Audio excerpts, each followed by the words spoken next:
Ce vendredi 9 février, Jimmy Mohamed a donné une interview au Buzz Télévision, l'émission média du Figaro. Le médecin et chroniqueur de 35 ans s'est confié sur ses 3 enfants. Il est le médecin le plus suivi de France sur les réseaux sociaux.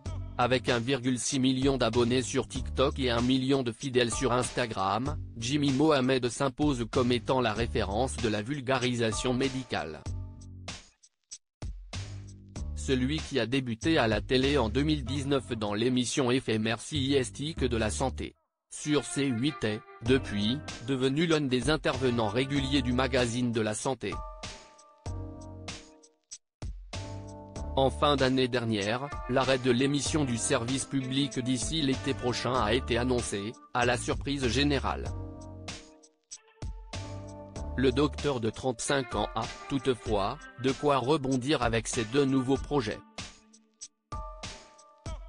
Jimmy Mohamed, cette règle qu'il impose à ses 3 enfants du lundi au vendredi, le chroniqueur est sur les ondes de la matinale de RTL où il prodigue des conseils sanitaires.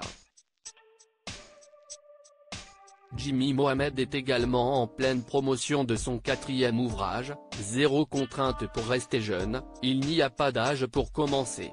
Grâce auquel il donne, cette fois-ci, 35 astuces pour vivre mieux et plus longtemps. Et l'une d'elles s'applique dès le plus jeune âge. En effet, selon ce papa de 3 enfants, l'accès aux écrans doit être limité par les parents. Au sujet de ses propres bambins, le professionnel déclare dans le Buzz Télévision du Figaro, jamais en semaine, sieste à dire que les jours où il y a école, sieste non négociable, pas d'écran ni le matin ni le soir.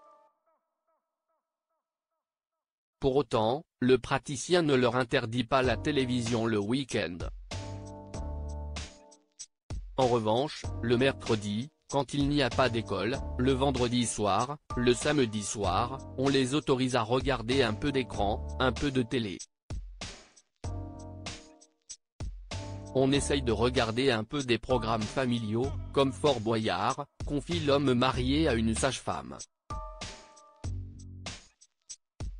Il y a ans, cette thématique avait d'ailleurs fait l'objet de l'une de ces fameuses vidéos explicatives sur TikTok. Jimmy Mohamed revient sur sa perte de poids. Jimmy Mohamed donne des conseils mais sait aussi en recevoir. En avril dernier, le trentenaire avait commenté sa prise de poids sur 10 ans, je travaillais comme un dingue, souvent la nuit, je mangeais sur le pouce, je compensais mon stress par du grignotage de Snickers et de M&M's. Ce n'était plus possible, expliquait le médecin qui s'est auto-ausculté. J'ai rééquilibré tout ça, non par un régime inefficace mais en bougeant plus, en évitant les produits ultra transformés, en prenant le temps de vivre.